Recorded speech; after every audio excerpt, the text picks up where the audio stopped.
Happy Saturday, everybody. We are back with another unboxing. I was expecting to do this on Tuesday, but the mail showed up unexpectedly with a package that I've been waiting for quite some time, and I decided that I wanted to get it all put away. So before I did that, I wanted to take an unboxing video. I ripped everything out of the packages just to cut down on time. I think you've all seen enough of me ripping packages open or cutting them with scissors, so from now on, we'll probably just go straight to a pile on the desk and then move into it. As you can see, we did get some more gold here. I'll touch on that first. So here I got two Philharmonics, both from different vendors and both at different price points. So it equaled out.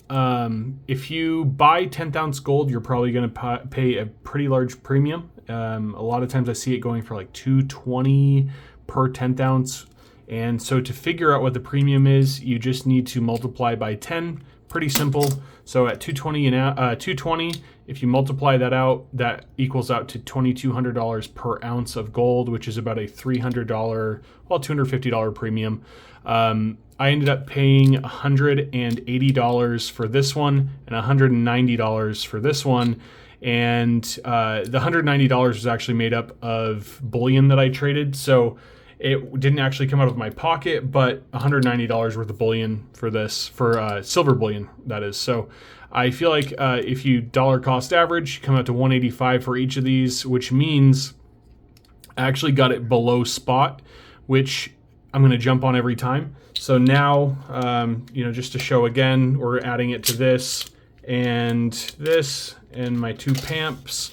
So we've got a good size start to a gold stack for only a couple weeks going, and I'm going to keep moving in that direction, like I've said, and see if we can't get to like 5 or 6 ounces before the end of the year. And what you see in front of you here is another couple steps closer to my Monster Box challenge that I just started a few days ago. So I found someone on eBay who had a bunch of pandas. He had one for sale actually, and I pinged him and said, hey, I would like to buy more. Do you have more? And he said, I have 8 that you can buy total. And at the time I was like, I don't want to spend $200, $220 on 8 of them. I'll just take 3. So I bought 3, thought about it for a few days. I was like, I have a couple slabbed Morgans that are sitting around that are just extras. And so I sold one of them. It's an MS-63. I sold that for $90 to pay for the 3 of them, and then I ordered the 5 other ones the other day, and they just arrived today. So I believe they're all 2023s. They are. I can already tell. Yep. 2023s, they're already in capsules. The thing I don't like is, I don't know if you can't really tell on the camera here, but they don't sit flush with each other, so you can't really stack them. They slide around and move like that. So I've been having to make just stacks of like 3 in my drawer here, or they all fall over. And so I'm going to look for, if any of you know of like a mint tube that I can put them in. I have 11 now, and so I need 9 more to complete the tube of pandas. My next thing that I was doing was, last week I had completed, or maybe it was earlier this week, I'd completed a tube of 20 Britannias. So this is 3 stacks of 6 here. I did trade 2 of them away. I was actually buying some Lego, and the guy who I was buying it from, I asked him, hey, would you consider taking silver as payment for the Lego? And he was like, actually, yeah, that would be cool. So I sent him 2 Britannias and 5 or 6 Silver Eagles, and I got a couple Lego sets for my son. And so this auction that I was just in on Wednesday, I ended up finding a bunch more Britannias at $24 an ounce, which is below spot. Bid on all of them, and I got another 13 of them. So very happy with that. It's not every day that you find silver below spot, and even with the buyer premium. So I bought them. It was $22.50 per Britannia, and then you take in the buyer's premium on top of that, and it came out to about $24. So if you look, this is the reason why they were so cheap. You can see milk spotting, or whatever you want to call that, I guess toning on these coins. So These won't be staying with me. The other 10, I think that's 10. 1, 2, 3, 4, 5. 1, 2, 3, 4, 5. Let me count here. So those other extras, they will not be staying with me. I have no attachment to Britannias at all. That's 5, 10, 15, and 20. Yeah, like I said, no attachment to Britannias at all. This is just a silly challenge that I started to get a monster box of all different Sovereign mints. So I have 4 out of the way. I have the Philharmonics done. I have the Libertads done. The Britannias done. The American Silver Eagles done. Working on the Pandas now. Like I said, I need, I think, 4 or 5 more of those. No, wait, 9 more. Sorry. I don't know what I was thinking there. So I need 9 more of those. So I have 10 Britannias here, or 11, whatever. Can't math today. I have 11 Britannias here. I'm looking to trade these away for some Pandas. If any of you come across anyone who has Pandas who would like Britannias, let me know. The Britannias are actually a little bit heavier. They're, I think, 1.1 grams more silver than the Pandas are anyways, so it might be advantageous for someone to do a swap. Also got a Green Lantern from the, I think this is the Perth Mint. I haven't actually looked. I don't know anything about this series. Let me pull it out of the light here.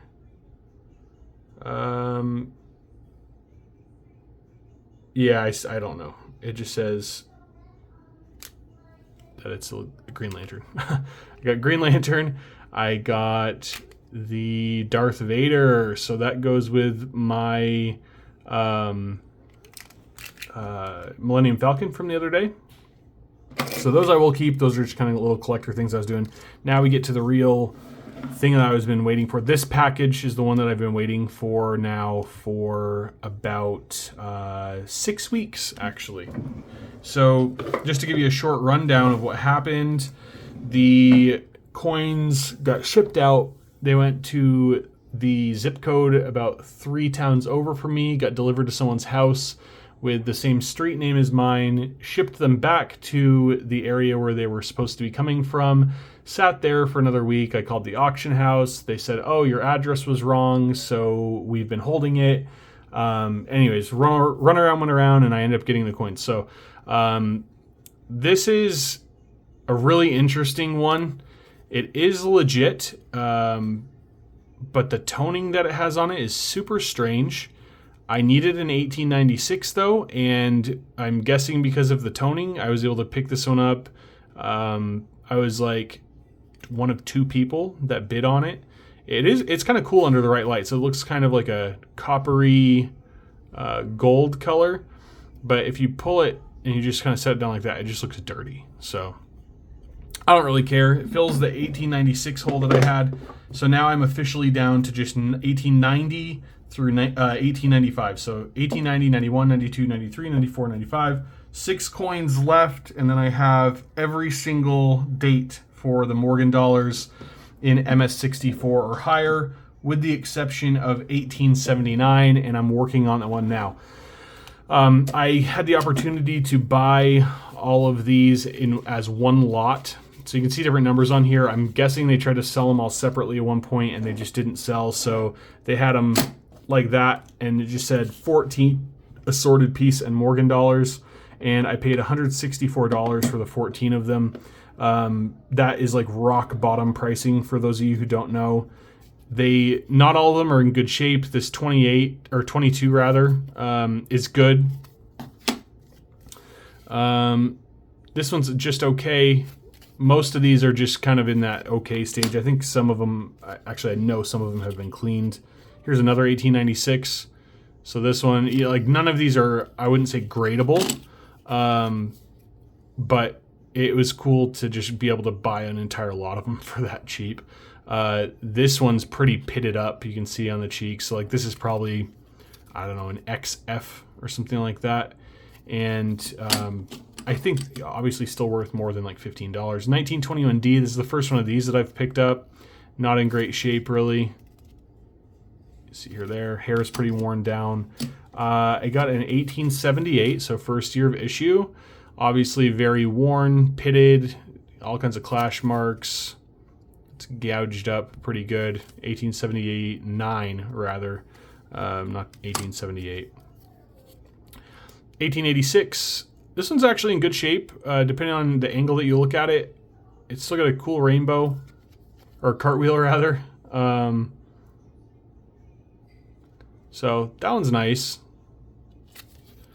I know I was just talking to GD Saving the Past today. He commented on one of my videos from yesterday and said that he loves stacking Morgans.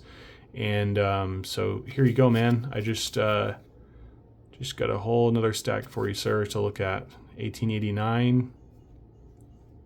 Again, like this one, I believe has been cleaned, just because if you look at it from there, you can see like really light scratches all over it.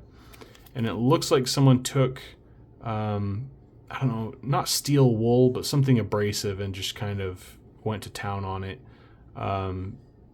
So that one's for sure been cleaned. But here's an 1881S. Same thing. So I don't have my pen on me to really be able to pinpoint, but if you look, let me bring it up close here. If you look in the light right there, see all those really light scratches right here? And same thing here. That's pretty indicative of cleaning to me. It still has the cartwheel, but I would be shocked if I was to like send this one in for grading or something and it came back that it wasn't cleaned. It almost has like a halo around the rim, or the eagle here, where it looks like someone cleaned it, again with something sort of abrasive. So it could just be like wear marks, but I highly doubt it, because the feathers on it are in like amazing shape, but it's just in the fields it's pretty scuffed up. So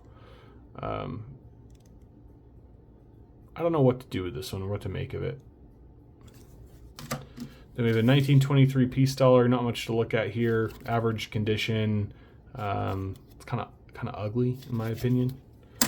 And then another 23. This one's kind of cool. It's got some good luster to it.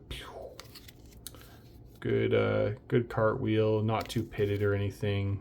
Just kind of your average. Again, average year Peace Dollar. Another 1921 Morgan. This one's in better shape than the D, but I believe again with this one it has those light scratch marks on it.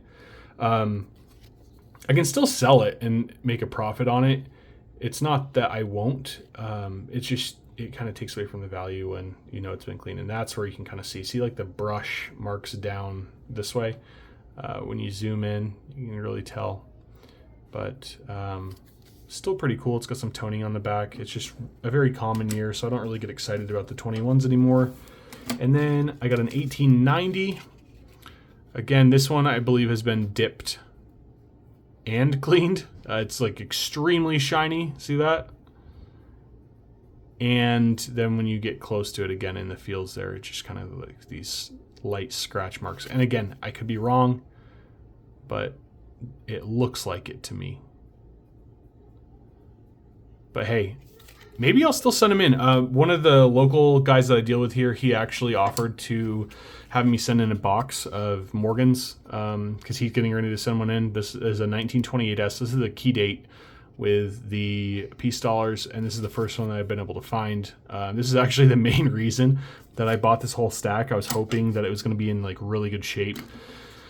When you're in auctions, you can only see it from about this far away, and they usually tilt it like this so that it looks really nice. But then when you get it home and get it close, in some of them, I mean, this one's, it's seen some better days for sure. It's still worth some decent money though.